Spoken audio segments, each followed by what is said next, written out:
Iran के chief of staff ने बयान दिया है। रईसी की खोज के लिए पूरी ताकत झोंक रहे हैं हम, रईसी समेत सभी को खोज कर रहेंगे।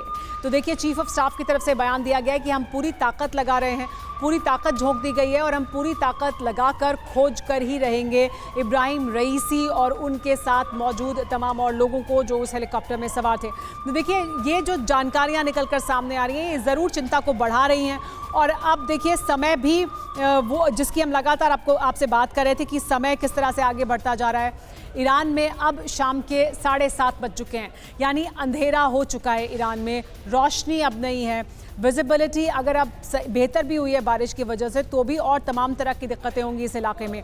हालांकि अब चीफ ऑफ स्टाफ ये कह रहे हैं कि हमने पूरी ताकत लगाई है। जाहिर सी बात है, ईरान की सरकार की तरफ से पूरी ताकत लगाई जा रही है, क्योंकि ये कोई आम हालात नहीं है ईरान के लिए इस वक्त, तब जबकि राष्ट्रपति रईसी से कोई संपर्क नहीं हो पा रहा है।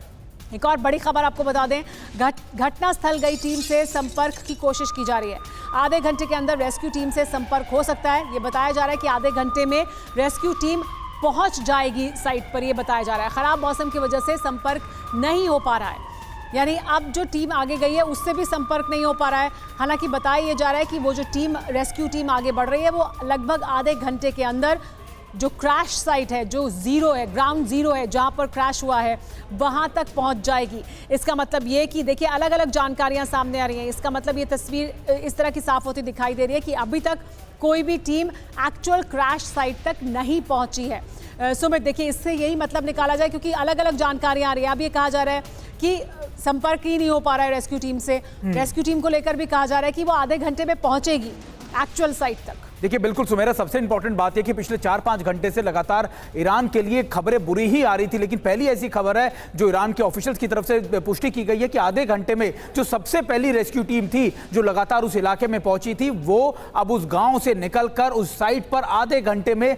पहुंच जाएगी। तो ये जरूर एक बड़ा, आप कह सकते हैं, आधे घंटे बहुत ज्यादा संवेदनशील भी है, सेंसिटिव भी है, और ये भी कि आखिरकार क्या वहां पर उनको मिलेगा, क्योंकि सबसे पहला काम रेस्क्यू टीम का ये होगा कि आखिरकार ईरान के राष्ट्रपति कहां है, उनको वहां से सबसे पहले निकालना, उनको रेस्क्यू कराना। और उस रेस्क्यू के लिए सबसे जरूरत होगी कि पीछे की टीमें जो है, बैकअप टीम जो है, वो भी उस इलाके में उसी समय में पहुंच सके, क्योंकि टीमों को ये हिदायत दी गई थी कि उनकी जो प्रायोरिटी है, जो सबसे बड़ी अब उनके कैसे प्रायोरिटी है, वो है राष्ट्रपति को उनकी लोकेशंस को आइडेंटिफाई करना और फिर वहां से उन इलाकों से निकाल कर लाना। लेकिन अभी ये है कि पहली टीम जो लगातार उस इलाके में पहुंची थी वो आधे घंटे में उस स्पॉट पर होगी, ग्राउंड जीरो पर होगी, लेकिन उसके बाद क्या पिक्चर क्लियर होगी, ये भी देखने वाली बात होगी सुमेरा। तस्वीर उसके बाद और ज़्यादा साफ होगी, क्या जानकारी निकलकर सामने आती है, क्योंकि अब तो तमाम तरह की शंकाएं जाहिर की जा रही हैं कि समय बीत गया है, संपर्क नहीं हो पाया है, मौसम ख़राब है। अब कहा जा रहा है कि आधा घंटा और लग सकता है, तब जबकि टीम पहुंच जाएगी एक्चुअल ग्राउंड जीरो पर जहां पर क्रैश हुआ है। क्या वाकई आधे घंटे में पहुंचेगी या नहीं, इसको भी लेकर अभी स्थिति साफ नहीं है। लेकिन हम इसके और क्या मायने हैं, इसके अंतर्राष्ट्रीय स्तर पर, इसके अब जो ईरान की विदेश नीति है उसके स्तर पर इसके क्या मायने हैं, वो भी समझने की कोशिश कर रहे हैं लगातार। शादेंदु जी, देखिए, आप ये लगातार कह रहे हैं कि इस वक्त बहुत संभल कर कोई भी बात रखने की सामने ज़रूरत है, लेकिन अज़रबैजान की प्रतिक्रिया सामने आई जिसमें उन्होंने कहा कि हम बहुत ही हम नेबरिंग कंट्री हैं, हम पड़ोसी देश हैं, हमारे बहुत अच्छे संबंध हैं ईरान के साथ, अब we are a brotherly nation. तमाम तरह की जो शंकाएं हैं उसके बीच में इस तरह की प्रतिक्रिया भी उनकी तरफ से सामने आई है। जाहिर सी बात है, वहाँ से आ रहे थे तो पहली प्रतिक्रिया आनी भी थी उनकी। लेकिन ईरान जिस तरह की भूमिका इस वक्त निभा रहा है मिडिल ईस्ट में, इस्लामिक वर्ल्ड में लीडर बनने की जो कोशिश है ईरान की, उसको क्या कोई असर उस पर पड़ेगा इसकी वजह से, और कैसे इस पर इसका प्रभाव हो सकता है? और देखिए, जब इस तरीके के हादसे होते हैं तो उसको हर एक एंगल से इन्वेस्टिगेट करने की ज़रूरत होती है।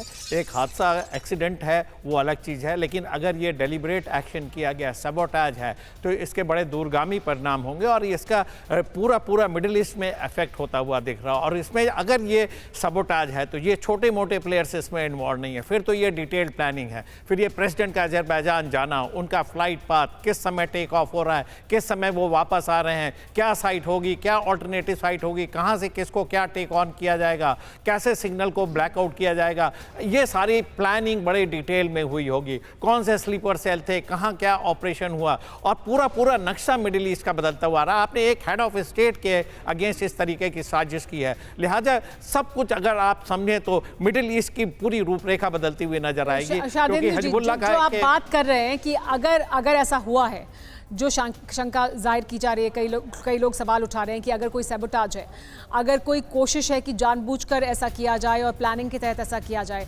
तो कौन ऐसी एजेंसी हो सकती है जो इतनी मेटिकुलस प्लानिंग कर सकती है?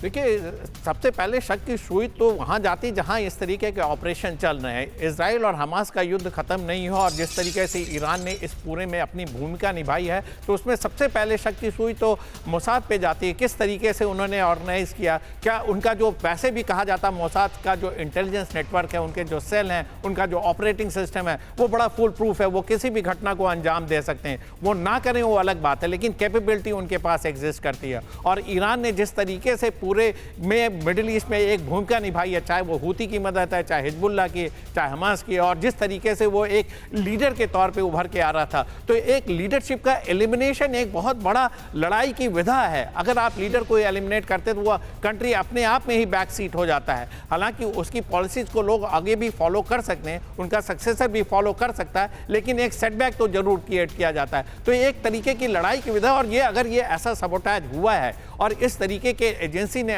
इन्वॉल्व किया है, तो देखिए ईरान ने हमले किए थे इजराइल के ऊपर, इजराइल ने तुरंत उसका जवाब दिया था, और लिहाजा इसका इतनी बड़ी घटना हो जाएगी जहां हेड ऑफ स्टेट चला गया, तो उसका आप समझ सकते हैं कि क्या हश्र होने जा रहा है, किस लेवल पे ये लड़ाई होती हुए जा रही है। तो मेरा मानना है ऐसा ना हो, ऐसे हम लोग कोई भी जानकारी सामने आएगी तो फिर पॉसिबिलिटी एग्जिस्ट है। हालात किस तरह के हो सकते हैं, इसको सिर्फ हम इमेजिन कर सकते हैं, इसको सिर्फ तस्वुर किया जा सकता है कि किस तरह के हालात बनेंगे। लेकिन एक बड़ी खबर आ रही है मनीष, उसके बाद मैं आपके पास आऊंगी, आपकी प्रतिक्रिया लूंगी। ईरान के हालात पर अमेरिका नजर बनाए हुए है। बाइडेन ने इमरजेंसी मीटिंग बुलाई है। हेलीकॉप्टर क्रैश पर यह अहम बैठक बुलाई गई है। यानी ईरान के राष्ट्रपति के हेलीकॉप्टर क्रैश को लेकर यह अहम बैठक बुलाई गई है अमेरिका में। मनीष, तो देखिए अमेरिका नजर बनाए हुए है, जो बाइडेन नजर बनाए हुए हैं। अजरबैजान की तरफ से पहली प्रतिक्रिया सामने आ चुकी है, उन्होंने चिंता जाहिर की है कि हम दुआ कर रहे हैं देखिए सलामती की। असर इसका दूरगामी होगा अगर किसी भी तरह के सैबोटाज, अगर किसी भी तरह की साजिश की बात निकलकर सामने आती है, अगर ये हादसा नहीं, अगर ये साजिश है तो। जी हाँ, बिल्कुल। देखिए 14 अप्रैल को ईरान द्वारा इजराइल पर हमले के बाद से वैसे ही वहाँ उस इलाके का तनाव चरम पर है। लेकिन सबसे पहले मैं आपको बता दूं कि जैसे ही इब्राहिम रईसी के हेलीकॉप्टर क्रैश की सूचना बाइडेन को मिली, बाइडेन उस वक्त, जैसा कि व्हाइट हाउस की तरफ से बताया गया कि उस वक्त वो एक कॉलेज फंक्शन में गए हुए थे और तुरंत ही फिर उस कार्यक्रम से वो व्हाइट हाउस आए। वो यहाँ पर इमरजेंसी मीटिंग की जा रही है, क्योंकि निश्चित तौर पर यह मसला केवल एक हेलीकॉप्टर क्रैश का नहीं है, बल्कि जिस बात को लेकर लगातार हम चर्चा कर रहे हैं, आशंका जता रहे हैं कि अगर इसमें साजिश की बात सामने आती है, जैसा कि ईरान की सेना, ईरान की एजेंसी इस बात की आशंका जता रही है, क्योंकि उन्हें लगता है कि 3 में से राष्ट्रपति और विदेश मंत्री को कैरी करने वाला ही हेलीकॉप्टर क्यों क्रैश हुआ है, तो वैसी स्थिति में फिर इसके कई तरह के परिणाम हो सकते हैं। देखिए जो हालात है, ईरान और अजरबैजान का बॉर्डर, अजरबैजान में पहले से ही मोसाद और इजरायली टीम का होना, ईरान और इजराइल की अदावत, ईरान और अजरबैजान के बीच भले ही दोस्ती की गाथा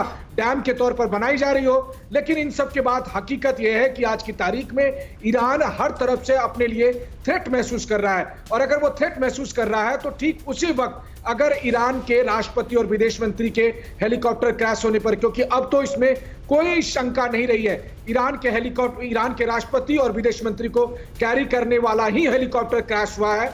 कई घंटे बीत चुके हैं, अब तक कोई संपर्क नहीं हुआ है। ईरान की सेना, IRGC की ट्रूप्स, तमाम चीजें लगा दी गई है, लेकिन अब तक कोई संपर्क नहीं हुआ है। कई घंटे बीत जाने के बाद भी ईरान के राष्ट्रपति और विदेश मंत्री सलामत है या नहीं, इसको लेकर कोई भी इंफॉर्मेशन ना तो दुर्घटना स्थल से, ना तबरीज से, ना तेहरान से अब तक आई है। और वैसी स्थिति में ईरान में तमाम तरह की बातें आ रही हैं। ईरान में तनाव है, ईरान में उबाल है, और इसका परिणाम आसपास के देशों में, मिडिल ईस्ट में या ग्लोबल स्टेज पर भी हो सकता है। अब ऐसी स्थिति में अगले कुछ घंटे बेहद निर्णायक है।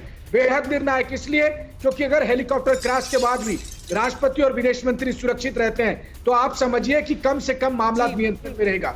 लेकिन अगर कहीं कोई अनहोनी होती है तो फिर जितनी मुंह उतनी बातें होंगी, और ईरान की सरकार को भी अपने लोगों को यह कन्विंस करने में बहुत मुश्किल होगी कि हेलीकॉप्टर जो है वो हादसा था, वो साजिश नहीं है। और यह सबसे बड़ी चुनौती ईरान के सुप्रीम लीडर और IRGC और ईरानियन सेना के पास होगी। जी। जी हाँ, देखिए इसी से जुड़ी एक बड़ी खबर भी आ रही है मनीष। इराक ने सर्च ऑपरेशन में मदद का हाथ बढ़ाया। सर्च ऑपरेशन में मदद को तैयार है इराक की तरफ से कहा गया है कि हम मदद करने के लिए तैयार हैं। हेलीकॉप्टर क्रैश में हर तरह की मदद करने का ऐलान इराक द्वारा किया गया है।